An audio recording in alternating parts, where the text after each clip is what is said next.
22nd, 2021, and I am calling the Board of the Windham Northeast Union Elementary School District to order. Are there adjustments to the agenda as it says on item number 2 here? Anybody got anything?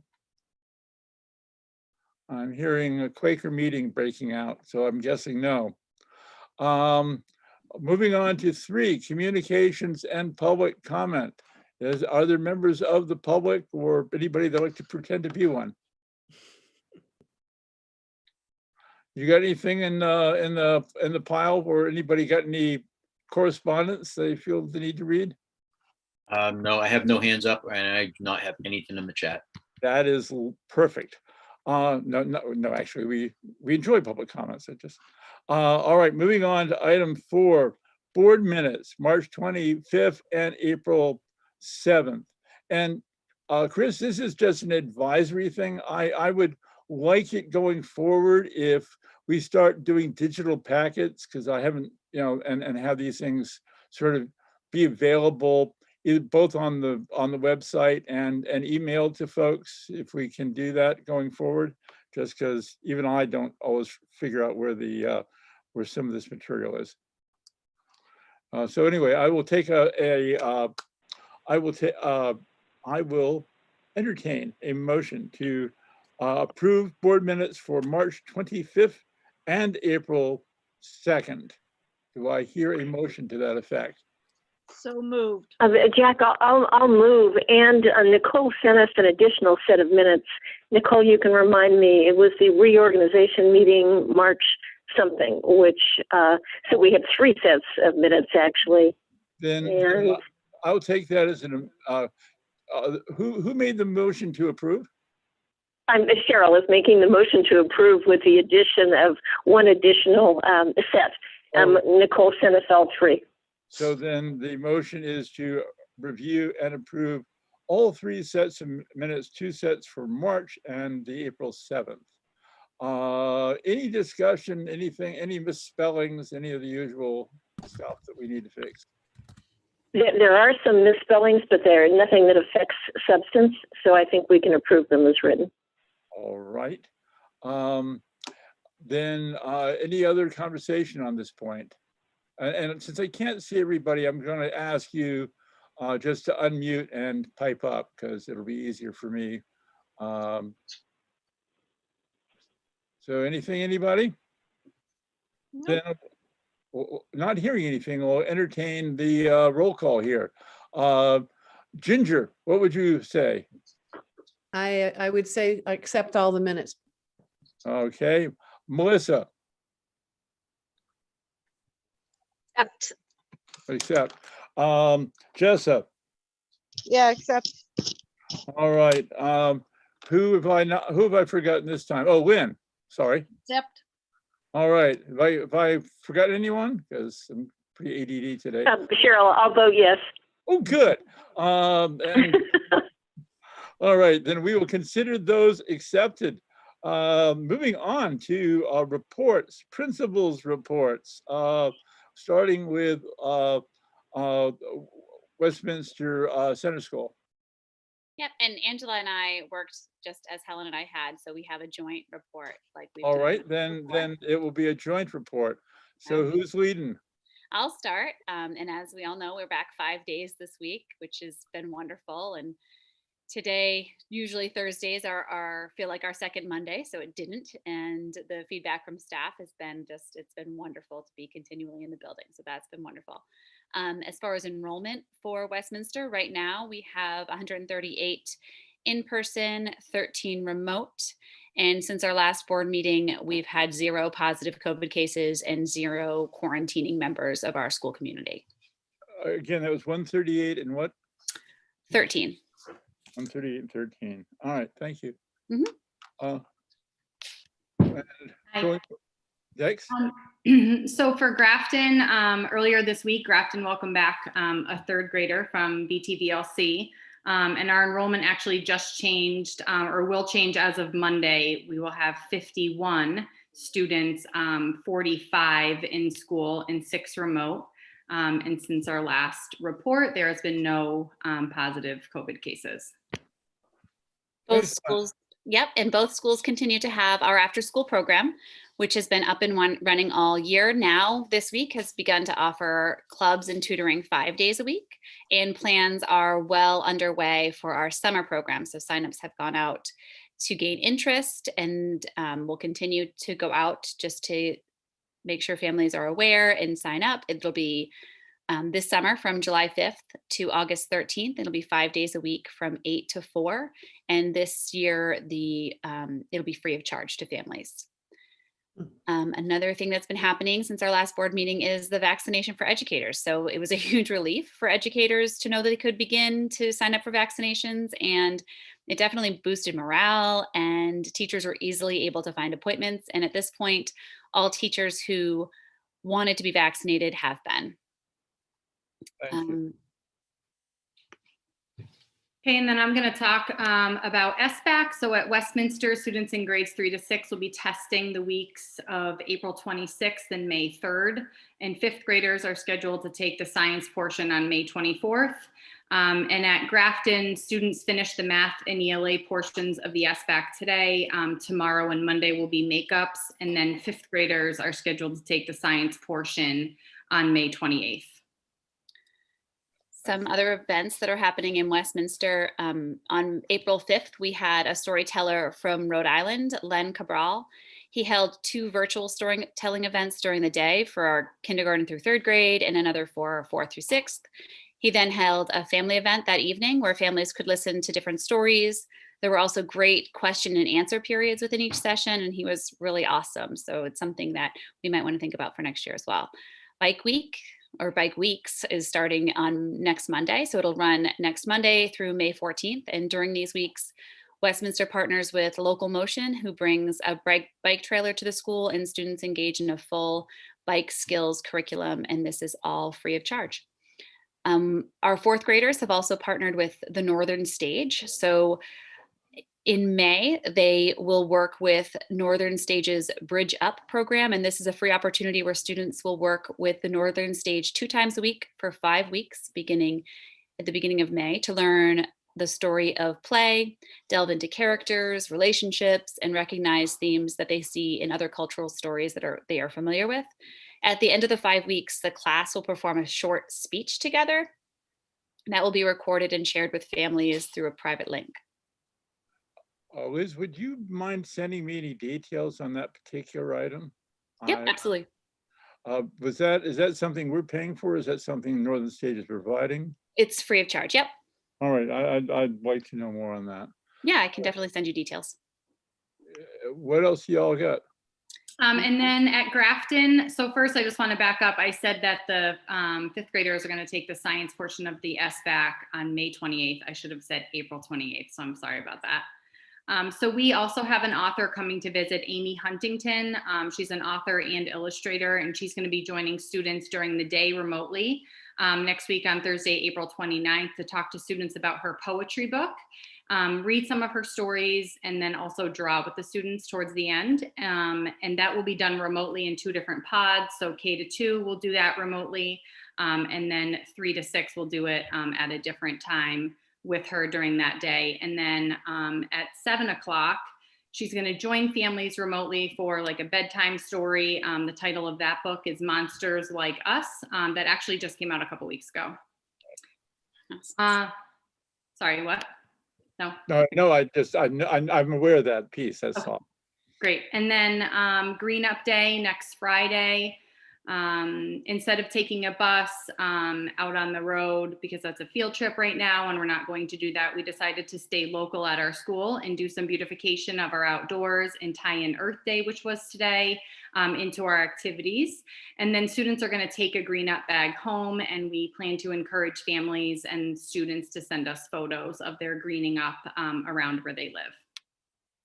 And then Bike Week is taking place for 2 weeks in May during our regular PE times. And our PE teacher will send home some information to families about this and a survey to see who needs helmets and bikes.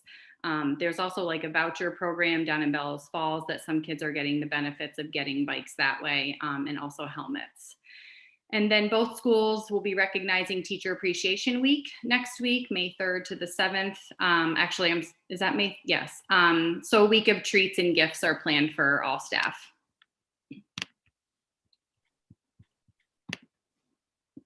And that is all we have. So if there's any questions.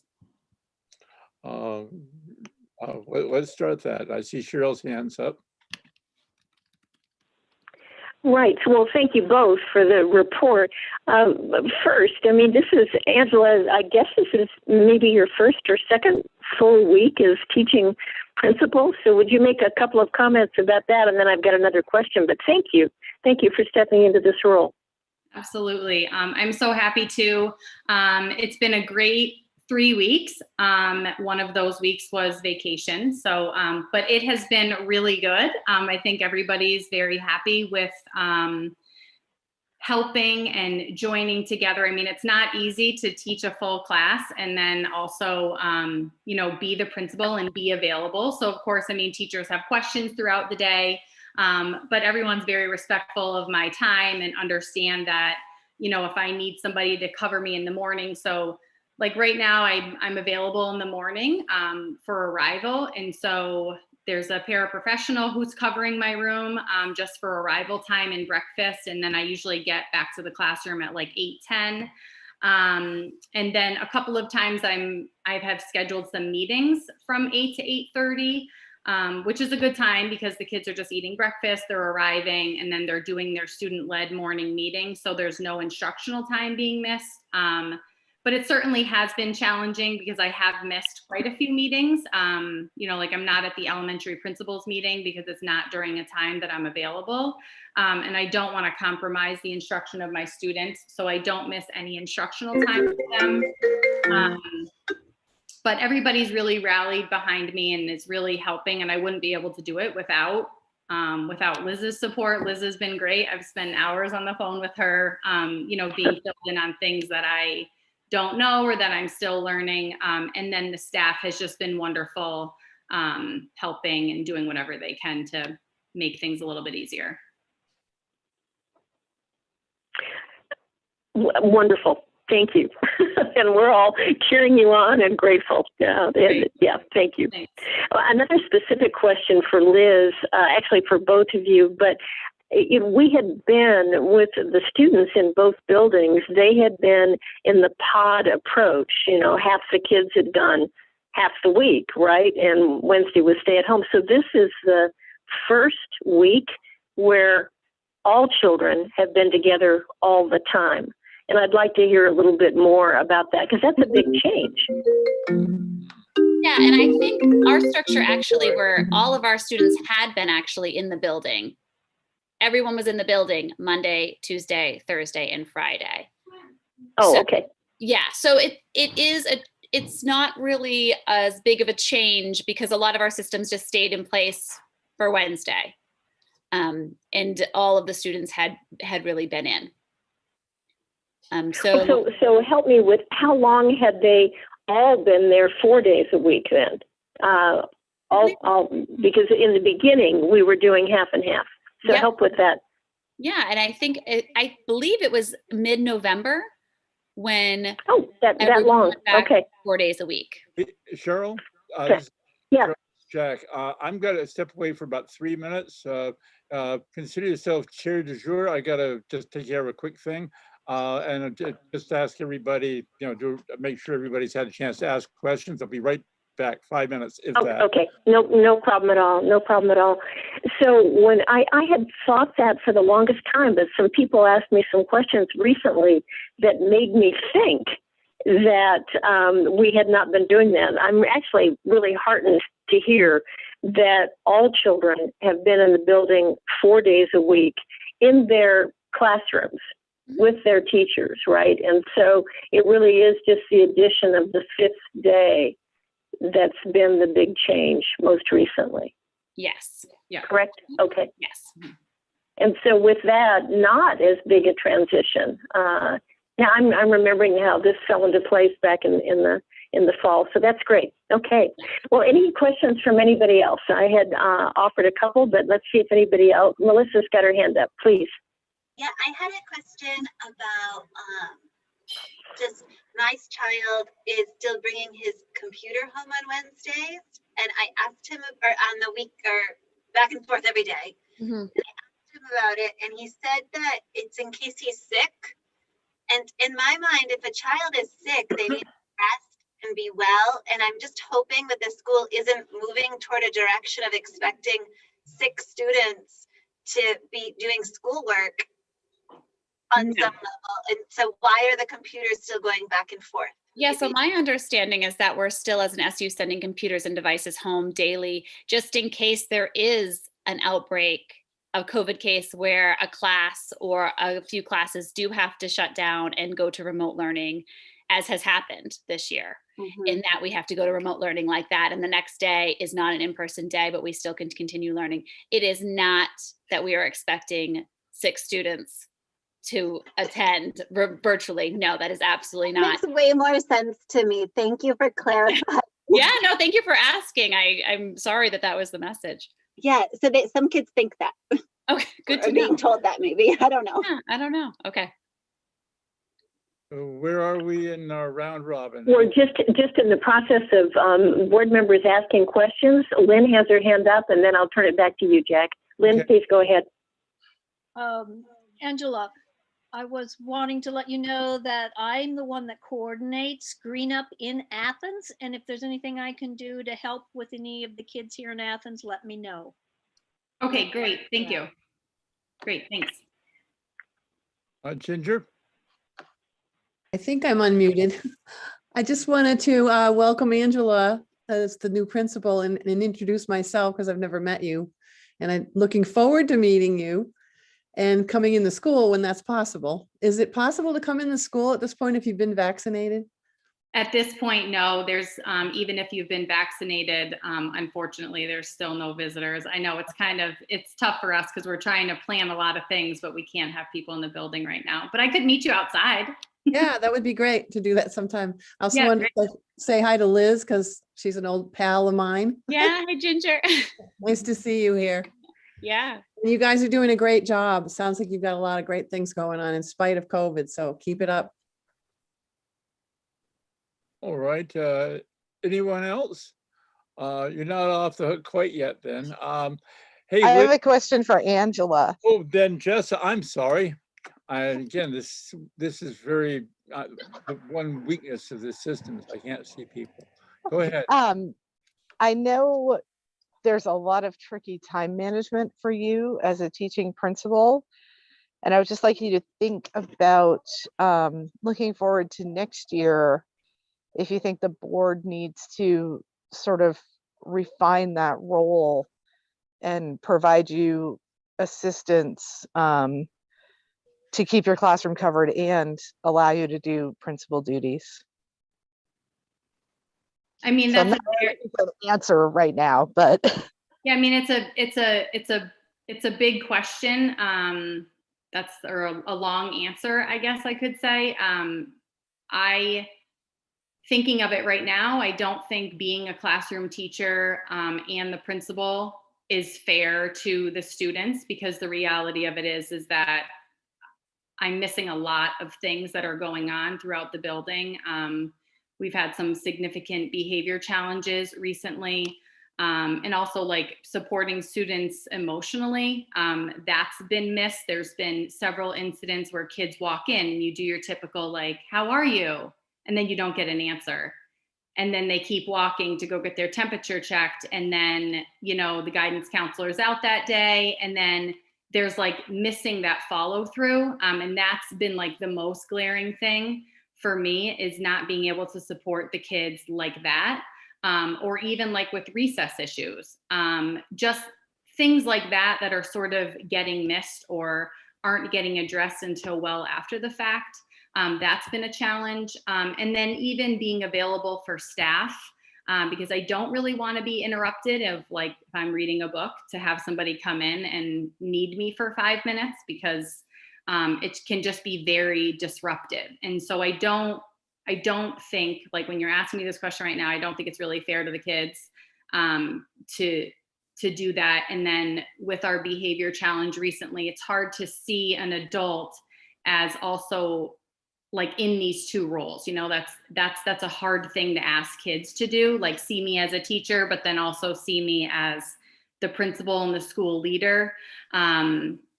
Some kids are doing that really well, but then some kids are having trouble seeing that. And it works a little bit better if I have those principal type conversations in the office and then teacher type conversations in my classroom.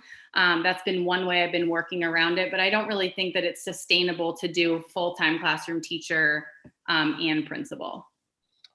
Angela, it is my belief that you and Chris and Lynn are trying to work all this stuff out. Is that my understanding is correct on that? Yes, it is. I think we're all sort of on the same page, or not sort of. I think that we're on the same page with it. And I would love to be in the principal role next year. I love this work, and it's where I want to be. All right, I see Cheryl has another question. Well, just to say to that point, I think that from a policy and procedural point of view, this was an interim role, gratefully accepted and fulfilled, and that I believe that Lynn and Chris are going to come to the board with a recommendation here. And in the meantime, Angela is talking with both of them to get a better understanding of all of this. So this is still a work in progress that is being beautifully fulfilled at this point in time. So thank you for your comments and your insights as well. Jack, can I say something? You absolutely can. Thank you. And Cheryl is completely right. We were actually going to wait until next month or the next board meeting to bring it up. Yeah. To actually make recommendations to the board and to see how they felt about filling that position. Yeah. That's fine. So that's what we were planning, but Angela's doing a wonderful job. We couldn't be happier, and we appreciate her stepping in like this. Well, we all do. They're very good. Thank you for that. Thank you. I have a question for both of you, and it may spin into getting some input from our superintendents. I rarely hear much from colleagues in Hanover and the Upper Valley about our school district, but I did this week, and it had to do with the summer program, which was described as the best summer program along the Connecticut River Valley, from what this colleague said. That's wonderful. There is a gotcha though, which is, how are we doing this in both locations, or are we doing this in both locations? This is that equity thing, and how do we handle that? So there are summer programs at both locations. There's a site coordinator at both schools. And it's my understanding that the site coordinator has been running the after school program all year, and then they'll continue and run the summer program this summer. And so they all work with Lynn and with the after school program director to plan and get materials ready and to schedule and to get all the activities lined up for the summer.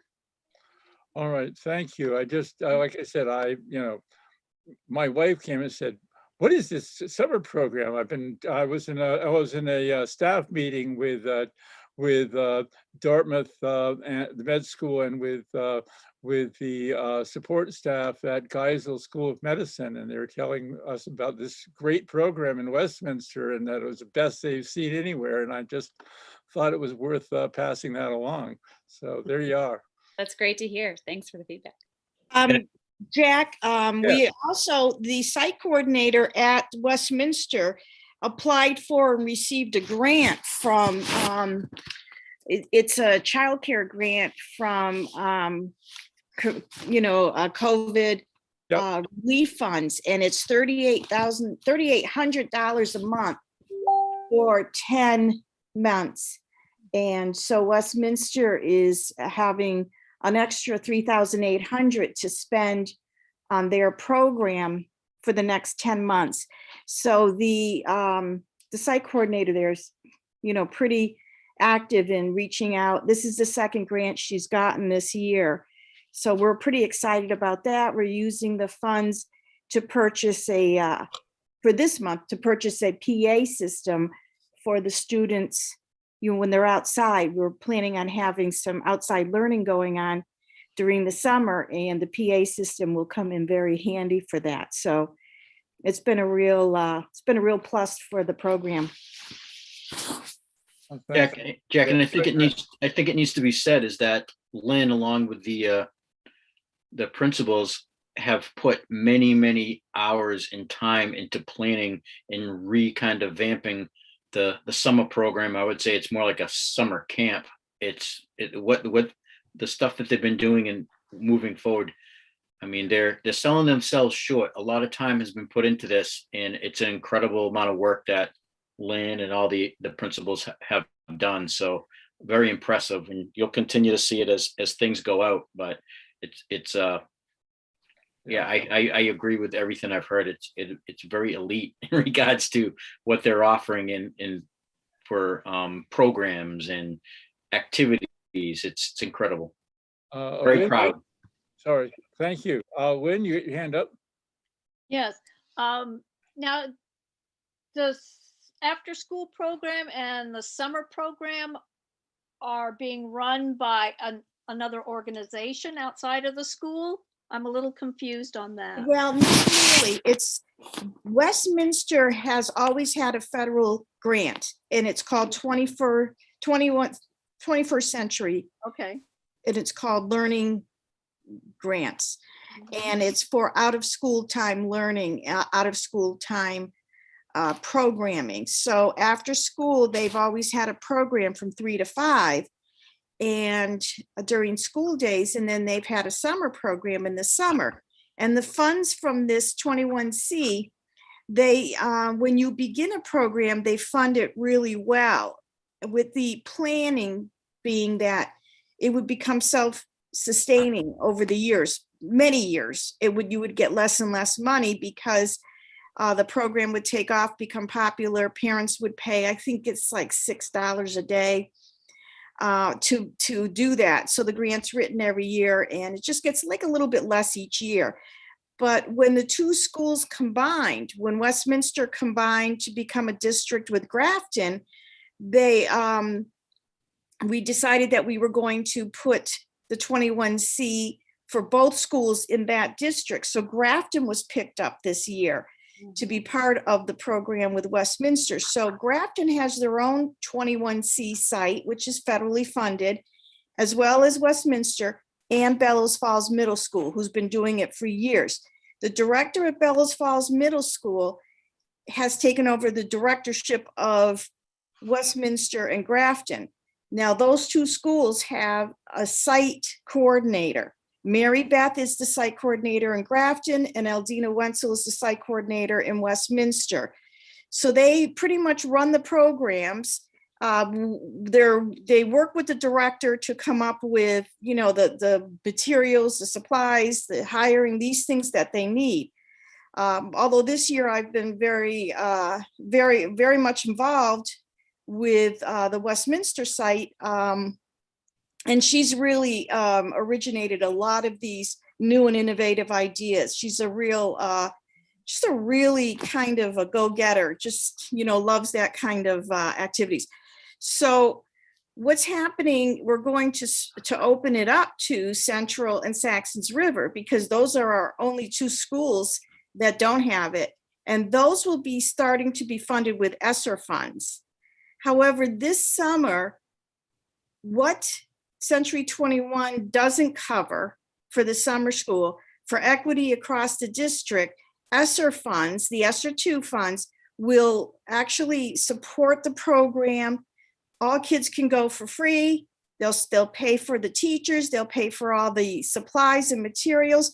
The breakfast and lunch are going to be free for all students. And so we're very fortunate for this summer and next summer. Because of the ESSER funds, everyone will be free. It's just opening it up to everyone. And because we have this funding from the federal government, we can provide a lot more interesting, a lot more diverse activities. And we're just really hoping to focus on the fun aspect as well as learning loss. It's going to be exciting. So yes, thank you for asking. Thank you. All right, anyone else have anything they have a query on? By the way, do we know who guest is? I'm wondering if they might identify themselves, if just so we could. I always ask people to put the name in and not have something that anonymous. All right, I will caution that in the future, I have the option, if people don't put the names in, to send them to naughty school outside this meeting, and I don't, time out, all right? The digital corner. All right, very good.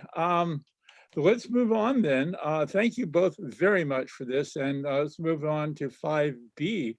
And again, my thanks to our principals. Angela, I haven't said thank you so much for stepping in, but I hope you know that already. You're welcome. You don't have to thank me. No problem. 5B is what's on the agenda. What's up, Chris and Flora? Hi. So just an update.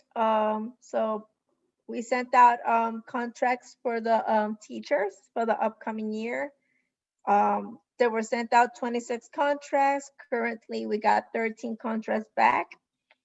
From those 13 that we got back, 5 of them are from Grafton and 8 of them are from Westminster. The contracts are due by May 5th. So the teachers have till May 5th to submit their contracts. Right now, we don't have anybody that has requested any extensions. For extensions, they will have to send that to Mr. Pratt for approval. And I know the NEA had asked for extensions. I believe that the SU was disinclined to do that unless Chris wanted to on a case-by-case basis. Do we have any folks that are, to the best of our knowledge, and I guess I'll ask you two, Angela and Liz, are we anticipating any surprise vacancies? At this point, no. None that I didn't already know of. All right, and Angela? we only have one person that just stated that wasn't returning, but it's only one. All right, all right. I did get a query from our friends in the press because they'd heard a rumor that people were not filling in their returns, but I think it was a rumor and she needed a news story. So I think it's fine. All right. Anything else? Yeah, Jack, Go ahead. in the current CBA, if they're asked for an extension of the signing their contract, they have until June 5th. So June 1st.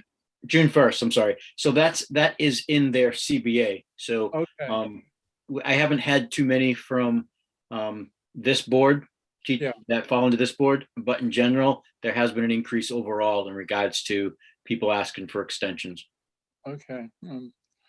We'll bear that in mind and make that note of that both to board chairs, maybe even the negotiations committee. Thank you for that. Anything else, Flora? No, that'll be all for us. Thank you. All right. Moving on then, I guess, to item 6, financial projections, 6A. What do we have on that? Chris, I was a little surprised to see that here. I think we kept it on there because I don't know if there was something that was tied to, all the stuff going on with Westminster. I personally don't have anything to add in regards to additions to what Flora just reported out. I don't know if Flora has anything more to add to it, but I think we just kept that on there because we weren't really sure. Right. Okay. That's fine. I don't see, maybe guest is David Clark. I don't have anything to add on the Act 173, except that discussions are going on. There's a Senate Bill 13 that was positioned as a cure to the problems with 173, but it really, in its current form, is a proposal to kick the can down the road. in classic fashion. There is testimony going on at the state level. If there are people that are interested in getting information on the status of of the repair to 173, I can give you the link to the steering committee that's dealing with educational equity funding issues, and that's what the 173 committee is morphed into. It's a multi-district coordinating committee across the state. David Clark is one of the folks bird dogging it, but far from the only one. So that's really all I have for folks at the moment. With that in mind, let's move to the C and D, the fun ones, which is Westminster Vote. Why don't we combine those, and I'm going to let Cheryl make the big announcement about this. Cheryl?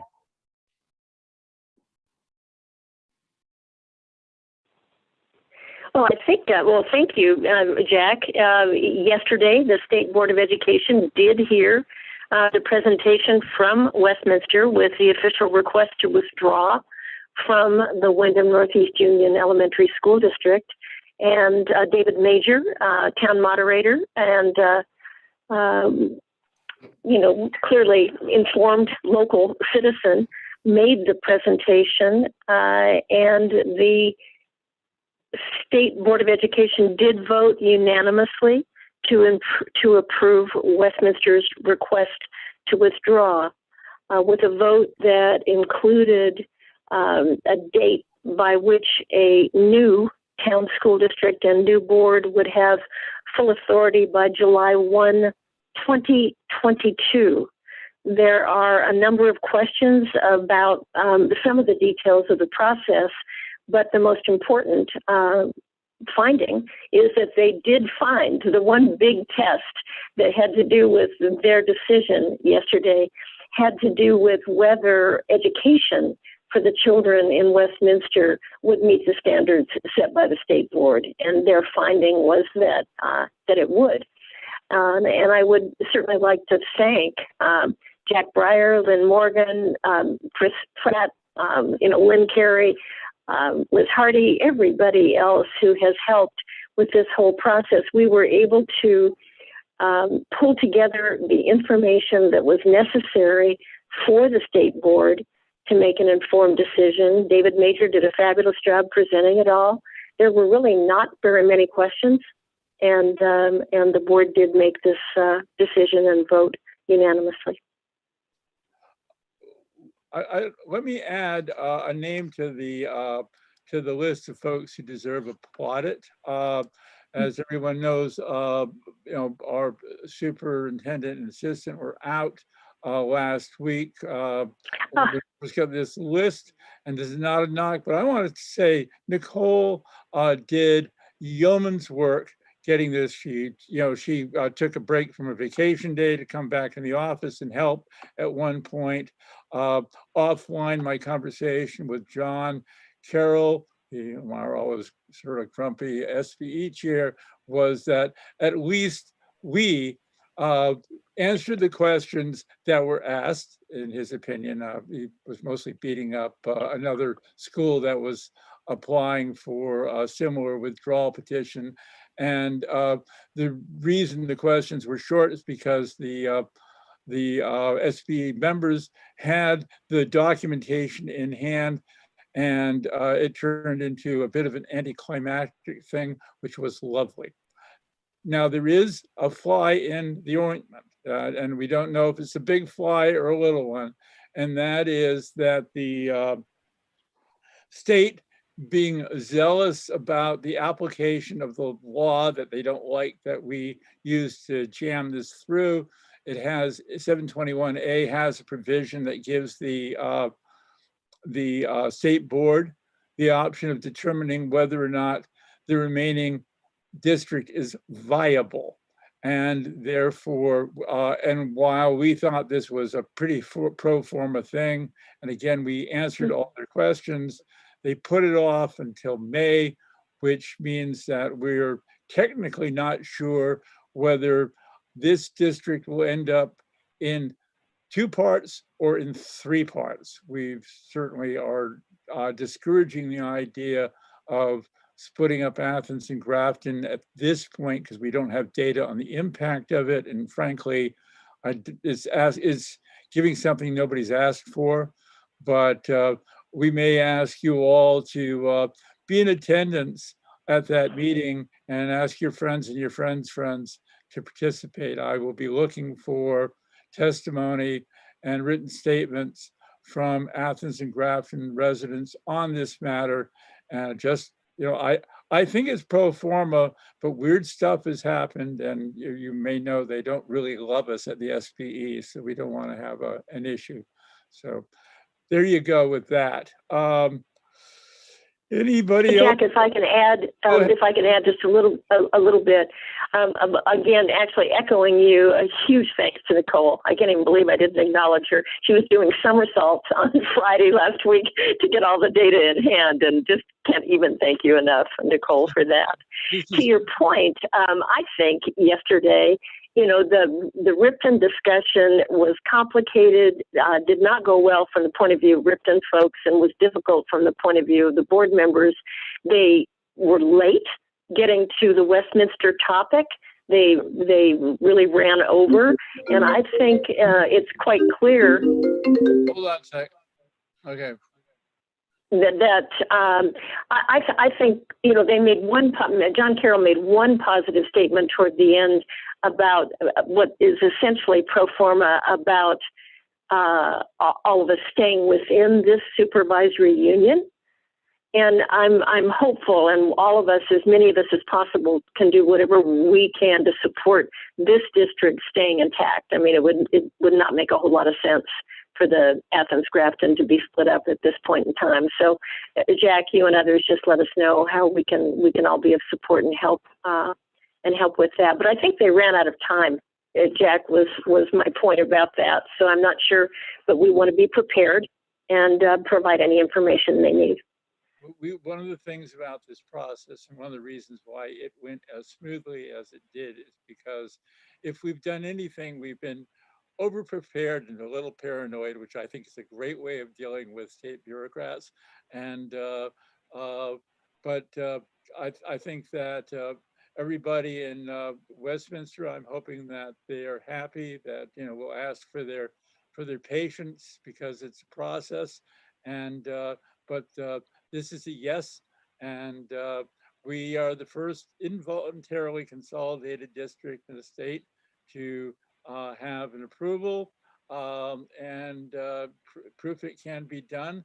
And the little Easter egg that we had included in the interim articles did finally materialize, and it made me very, very happy. So there you go. Moving on, unless there's more comment. And I guess we're moving on. Any new business for discussion? Anything we've failed to chat about today? Chris, anything we've forgotten? No, I have nothing. I think the principals did a great job covering it. I agree. So policies, we have to meet, and I'm going to the SU board policy committee's got to get rocking and rolling. And I don't know what we do to light a fire, but the fire is going to get lit on that. Chris, I saw your hand up. Yeah, I sent the invite out earlier today to policy committee for a meeting in May. Will be the first one. I wanted it sooner, but the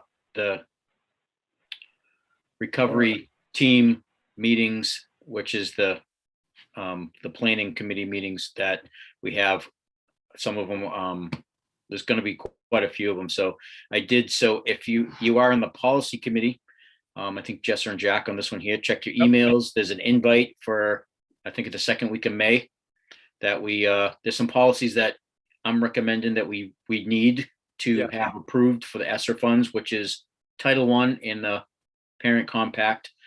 So those are the only two I have what I've asked in another email from anyone on the policy committee, that you start looking at the shared Google site that I also shared with the policy committee, and start looking at the policies that you want to look at. So I can have them to you, so you guys can start discussing what policies you want to look at. Most of the information, if not all information you need, is in the shared Google folders. So that'll help us get started and moving forward. I'm personally eager to get this rocking and rolling, and Jess has talked to me about this in the past, so off we go. All right, gosh, 45 minutes and we're at the director's comments. Back. Yes, Question. Would it be possible to have a list of the different committees and who's on them sent out? Because I know I put in that I could do 2 different ones, yes. and I'm not sure which ones they are, so I'm not sure where I'm at. You know, I sent that around, but I don't have a copy of it and can't remember what terrible decisions I made on people's behalf. And so I got to go look at it myself. I will Okay. pick it up and resend it to you. Yeah, I was just gonna say, and Nicole put that together for me and sent that out to everyone.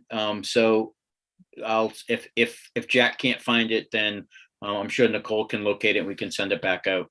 Okay. Oh, yeah, I'll re-look through my stuff too, see if I just missed it. yeah, Chris, why don't we just resend it the entire board so they can be outraged and new at what I did to them, and also it'll save me because I never can find anything when I'm looking on my screens here. So thank you for that. So we are at 9, director's comment. I'm going to start with Ginger because she's in my left-hand corner of my screen.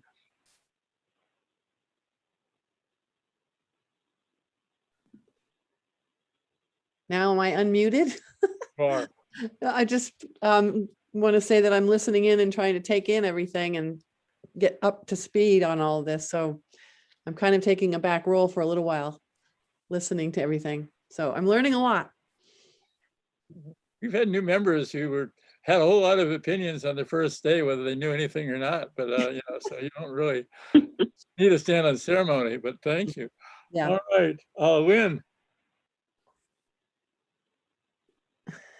I just want to say thank you to the principals and especially to, I don't remember, Angela, for taking on this amazing task.